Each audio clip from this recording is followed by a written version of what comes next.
Minister വളരെ പെട്ടെന്ന് തന്നെ കുട്ടികളെ ഇങ്ങോട്ട് എത്തിക്കാൻ കഴിഞ്ഞു. അതാണ് പെട്ടെന്ന് ഒരു ആശ്വാസമായി നിൽക്കുന്ന അതെ കുട്ടികളെ 15 മിനിറ്റ് കൊണ്ട് തന്നെ ഇങ്ങോട്ട് എത്തിക്കാൻ പറ്റി, അല്ല കണ്ടെത്താൻ പറ്റി. അവിടെ അതിൽ വേഗത്തിൽ ഇങ്ങോട്ട് എത്തിക്കാനും പറ്റി. അവിടെ ചുറ്റുവട്ടത്തെ ആളുകളും ആംബുലൻസും ഒക്കെ ഉണ്ടായിരുന്നുകൊണ്ട്. പക്ഷെ ഇവിടെ വരുമ്പോൾ പൾസ് ഉണ്ടായിരുന്നില്ല. ഇപ്പോൾ 3 പേരുടെയും പൾസ് നമുക്ക് കിട്ടാൻ കഴിഞ്ഞിട്ടുണ്ട്. അതുകൊണ്ട് വെന്റിലേറ്റ് ചെയ്തുകൊണ്ട് ഏറ്റവും പെട്ടെന്ന് സുഖം പ്രാപിക്കാനുള്ള ശ്രമങ്ങളിലേക്ക് പോകുകയാണ്. BP നല്ലതുപോലെ കുറവായിരുന്നു.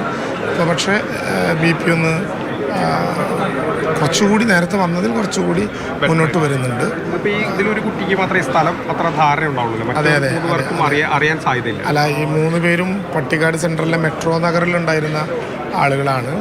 അവിടെ ഉണ്ടായിരുന്ന കുട്ടിയുടെ വീട്ടിലേക്ക് അവിടെ പെരുന്നാൾ നടക്കുകയാണ് ബീച്ചിൽ. അപ്പോൾ അതുകൊണ്ട് അങ്ങോട്ട് വന്നതാണ് എന്നാണ് മനസ്സിലാക്കാൻ കഴിഞ്ഞത്. അങ്ങനെ തന്നെയാണ്. അപ്പോൾ അതുകൊണ്ട് സ്ഥലം അറിയുന്നുണ്ടാകില്ല. ഒരു തൽക്കാലം വെള്ളത്തിലേക്ക് അങ്ങ് പോകാൻ വേണ്ടിയിട്ടേ നോക്കിയിട്ടുണ്ടാകുള്ളൂ. അതുകൊണ്ടായിരിക്കും ഇവരുടെ നില മെച്ചപ്പെടുന്നു എന്നുള്ള ആശ്വാസകരമായ വാർത്തകൾ തന്നെയാണ് പങ്കുവയ്ക്കാനുള്ളത്.